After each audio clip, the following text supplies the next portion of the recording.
네, 오늘과의 당잠사입니다. 당신이 잠든 사이 전해진 소식들 확인해 보시죠. 자, 여러 가지 이슈가 준비되어 있습니다. 하나하나 보시죠. 지난주 금요일에 미국 고용지표 대기 모드이기 때문에 이 지표가 중요하다는 말씀을 드렸습니다. 공개가 됐는데요. 잘 나왔죠. 근데 잘 나와도 너무 잘 나온, 충격적일 정도로 너무 좋은 고용지표가 나왔습니다.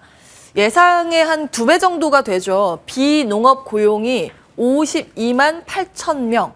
노동부에서 팬데믹 초기에 잃은 모든 일자리를 되찾았다고 공식적으로 발표했습니다. 실업률은요, 반세기 내에 최저치를 기록했습니다.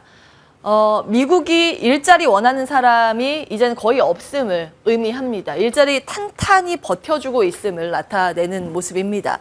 세부 항목 보시면 확실히 대면으로 만날 수 있는 서비스 부분이 대폭 증가한 것을 확인해 보실 수 있습니다. 코로나19 팬데믹 쇼크 때 유출이 심했었던 이 대면 쪽의 서비스가 많이 이번에 유입됐다는 것을 확인하실 수 있고요. 시간이 없어서 제가 이제 테마 섹터별로 했을 때 빼놓기는 했는데 이런 소식들로 인해서 미 증시 내에서 이 여행 테마 그리고 대면 테마가 같이 상승하는 모습 눈에 띄었습니다.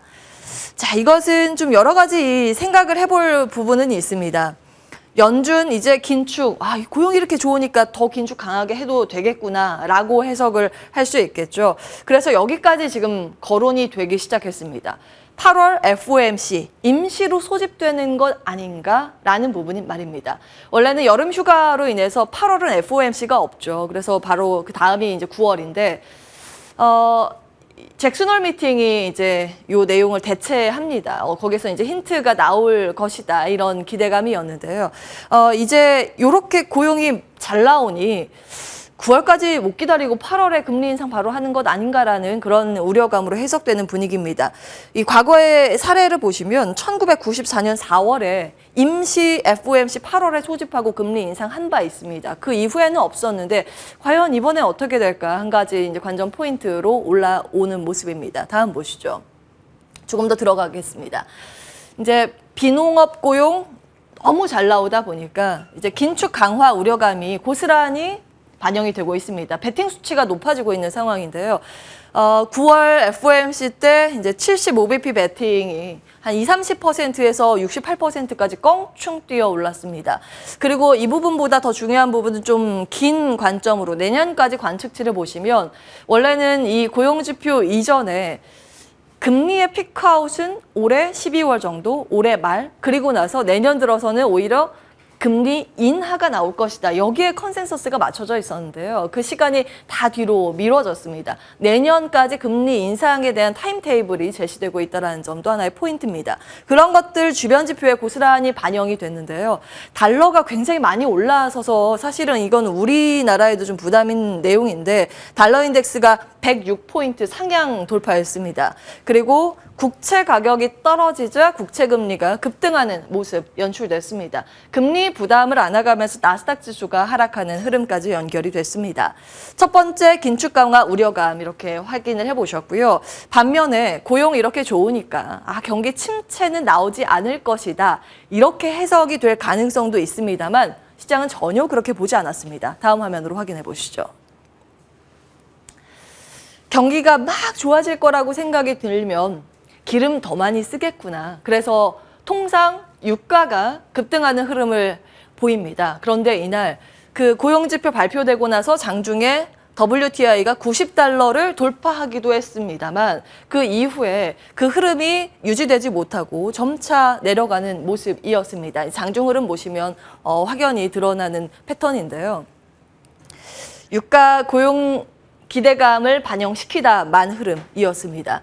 여기에 이 장단기 금리 스프레드 가격 차이를 좀 보셔도 굉장히 많이 밀려 있음을 확인하실 수가 있습니다. 마이너스 0.41까지 내려가 있는데요.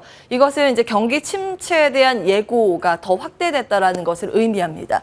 이것은요, 2008년 금융위기 들어가기 직전보다 더 깊은 골이고요. 2000년대 요 수준 이래의 가장 큰 낙폭입니다.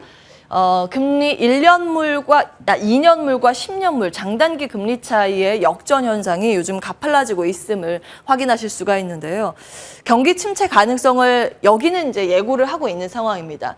조금 생각을 해봤더니 어쩌면 연준에게 이런 신호를 보내고 있는 건지도 모르겠습니다. 만약에 긴축 지금 CME 페드워치나 여러 가지 예측치처럼 그렇게 강하게 올려버리면 경기가 이렇게 나빠질 수 있다라고 좀 경고의 목소리를 내는 건 아닐까요? 같이 좀 체크해 보시고요.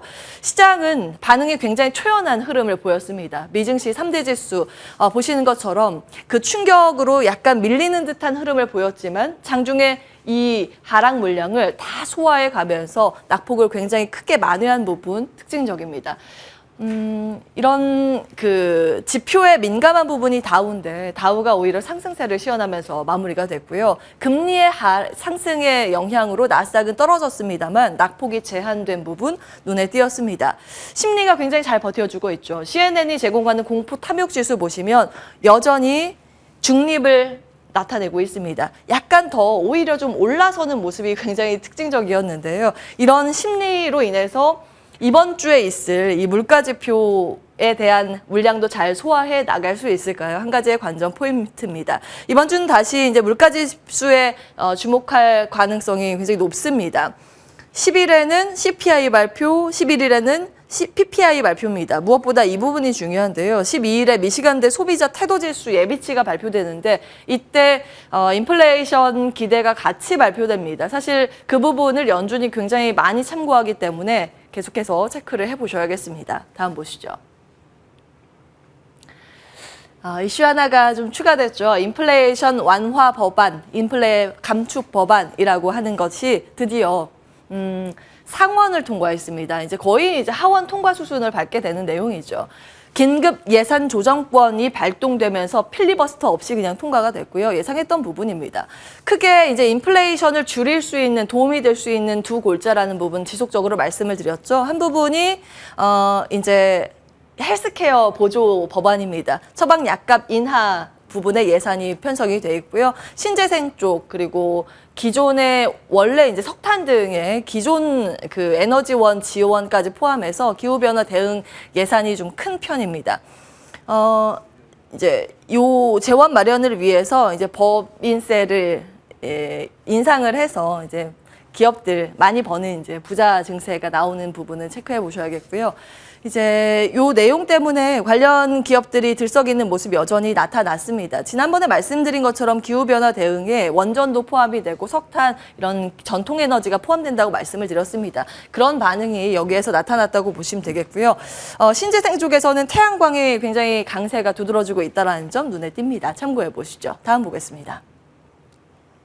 바이오 보겠습니다. 요즘 정말 일일 호재가 터지고 있다라고 해도 과언이 아닐 정도로 바이오 호재 만발입니다. 미국에서도 그렇고 최근 우리나라에서도 마찬가지의 흐름입니다. 지난주 수요일부터 매일매일 당잠사를 통해서 바이오 이슈 체크해드리고 있는데요. 그 내용들 보시면 뭐 모더나 실적에 대한 부분도 있고 임상이나 라이선스인 기술 수출 계약 이런 것들이 굉장히 많이 나오고 있습니다. 카티라는 부분도 좀 주목을 해보셔야 되는데 카티 매출이 이제 잡히고 있다라는 점 연출이 되고 있습니다. 국내에서 카티 관련 기업이 몇 가지가 있기 때문에 검색해 보셔서 참고해 보시면 되겠고요. 이제 바이오 대표 추종 ETF죠. 바이오 기술 기업입니다.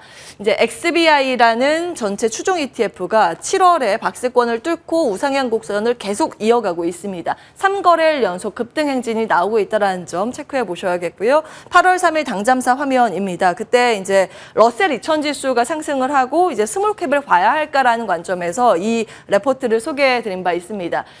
주말 사이에 러셀 2000 지수가 또 강세 흐름을 보였다는 점 눈에 띄고요. 바이오 섹터 이 부분에 대해서 스몰캡 업종 키움증권에서는 이들 기업을 이야기를 하고 있습니다. 다음 화면 보시죠. 자, 이제 밸런스가 바이오 상승 이유를 좀 분석을 했는데 사실 그동안 좀 말씀을 드렸던 내용이라서 다 아실 것 같습니다. 뭐 실적과 임상 호조라는 부분이 사실은 바이오에 대한 기대감의 불씨를 더 지피는 역할을 지금 하고 있는 상황이고요. 그 신한금투에서 또 바이오주에 대해서 커버를 내놔서 이거는 좀 정리해 볼 필요가 있어서 정리를 해봤습니다. 대용 바이오, 대형 제약사 관련 기업들 체크해 보시고요. 특히 이제 미국에서 중심적으로 올라가고 있는 쪽이 제약보다는 이런 그런 바이오텍 기업들이기 때문에 신약 개발사에 대해서 계속 분석에 대한 보고서 정리해 볼 필요는 있어 보입니다. 신한에서는 레고캠, 알테오젠, ABL 바이오, 매드팩토, 지시셀 이야기를 하고 있습니다. 제약사는 동국제약 중소형 기업에서 탑픽으로 제시를 하고 있습니다. 다음 보시죠. 자, 이제 음식료 이야기를 해볼까 합니다. 남모르게 오르는 음식료 섹터 간밤 주말 사이에 눈에 띄었습니다.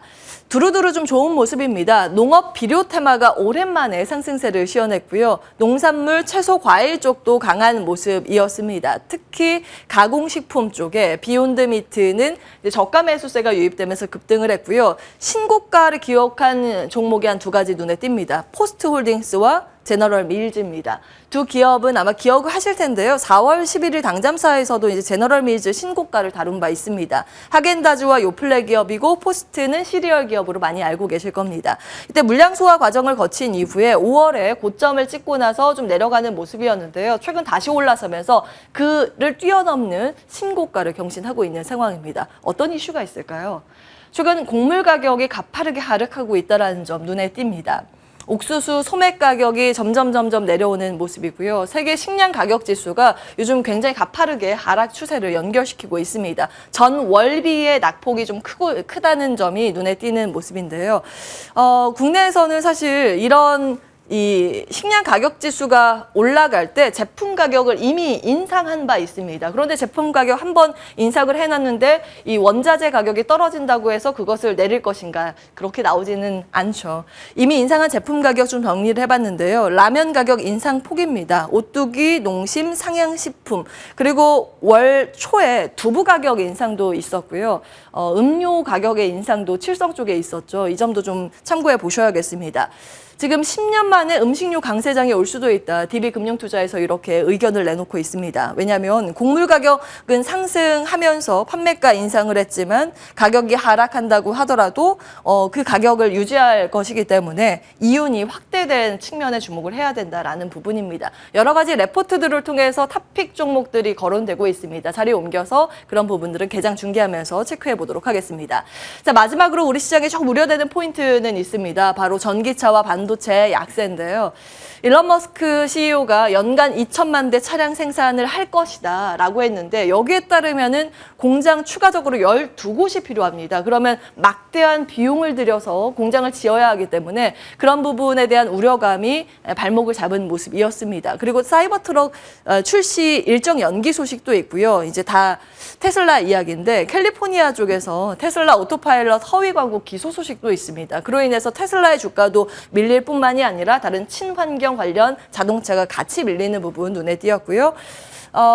반도체의 가격이 굉장히 좋지는 않았습니다. 웨스턴 디지털의 실적 부진이 필라델피아 반도체 지수를 끌어내리는 모습이었는데요. 특히 이제 메모리 반도체 단의 부진이 눈에 띕니다. 우리나라에 직결되는 부분이기 때문에 감안하시면서 대응 전략 세우셔야겠습니다. 온앵커의 당잠사였습니다.